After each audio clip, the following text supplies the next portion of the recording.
Daraxtlar keskin kesilib kamayib ketdi. Hech e'tibor bergan bo'lsangiz, oldingi Toshkentni ko'kalamzor ko'chalari, bog'laridan juda kamgina joylari qoldi.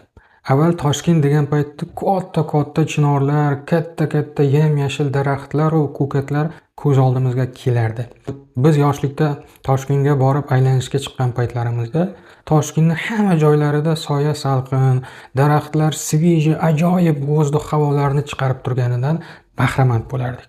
Hozir unaqa Toshkent deyarli qolmagan. Hamma joylarda qurilish, hamma joylarda katta ammo xalq uchun qimmat bo'lgan bino-yu inshootlar o'rin egallab ketdi.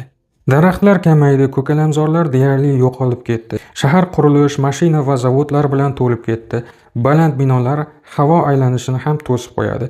Natijada kislorod kam, havo iflos, bolalarda va keksalarda, homiladorlarda nafas yo'li kasalliklari ko'payib ketgan, yengishi esa kasallikni qiyinlashib ketgan, virusli kasalliklardan tuzalish uzoq cho'zilib muammoga aylanib ketgan bo'ldi.